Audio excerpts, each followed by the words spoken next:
હવે બનાસકાંઠાના પશુપાલકોએ રૂપિયાની જરૂર હોય તો કોઈની પાસે મદદ માટે હાથ લંબાવવા નહીં પડે। એશિયાની સૌથી મોટી ડેરીની એક પહેલથી બનાસકાંઠાના પશુપાલકો આત્મનિર્ભર બન્યા છે। ત્યારે શું છે બનાસ ડેરીની આ પહેલ અને કેવી રીતે પશુપાલકોને તેનાથી લાભ થશે, જોઈએ આ ખાસ અહેવાલમાં। એશિયાની સૌથી મોટી બનાસ ડેરી હંમેશા પશુપાલકોના હિતમાં અનોખી પહેલ કરવા માટે જાણીતી છે। ત્યારે વર્ષ 2024માં બનાસ ડેરીએ પશુપાલકોને વધુ આર્થિક સક્ષમ બનાવવા માટે ખાસ ક્રેડિટ કાર્ડ આપ્યા છે। મુખ્યમંત્રીના હસ્તે ક્રેડિટ કાર્ડ મેળવી બનાસકાંઠાના પશુપાલકો ખુશખુશાલ થયા છે। પશુપાલકોને રૂપિયાની આકસ્મિક જરૂરિયાત પડે તો તેમને કોઈની પાસે હાથ લંબાવવાનો વારો આવતો હોય છે, પરંતુ પશુપાલકોની આ જરૂરિયાતને પૂરી કરવા બનાસ ડેરીએ ખાસ પહેલ કરી છે, જેમાં બનાસ ડેરીએ પશુપાલકોને આપ્યા ક્રેડિટ કાર્ડ। 50,000ની લિમિટ સાથેના ક્રેડિટ કાર્ડના બિલ પર કોઈ પણ પ્રકારનું વ્યાજ નહીં લેવાય।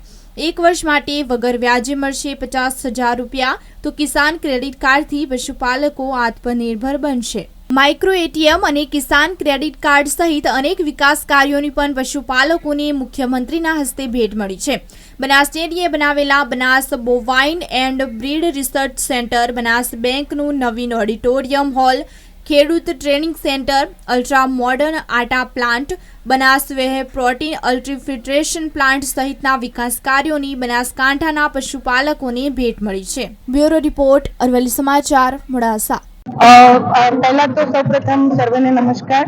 અને પશુપાલકો અને ખેડૂતોના કલ્યાણ અર્થે સરકારથી સમૃદ્ધિની જે આ ભાજપ સરકાર છે અને એ પોતાના જે પાયલોટ પ્રોજેક્ટો છે તે અત્યારે લોકાર્પણ અર્થે સરકારશ્રી દ્વારા ઉપસ્થિત થઈ રહ્યા છે, ત્યારે તેમનો ખૂબ ખૂબ આભાર વ્યક્ત કરું છું। અને સાથે જ આપણા ગુજરાત વિધાનસભાના અધ્યક્ષ અને બનાસકાંઠાના લોકલાડીલા શ્રી શંકરભાઈ ચૌધરી સાહેબે જે ખેડૂતો માટે 50,000ની ક્રેડિટ કાર્ડની જે જાહેરાત કરી છે તે પણ ખૂબ આવકારદાયક છે। તો દરેક વતી તેમનો હું ડોક્ટર પાયલ સહિત ખૂબ ખૂબ આભાર વ્યક્ત કરું છું।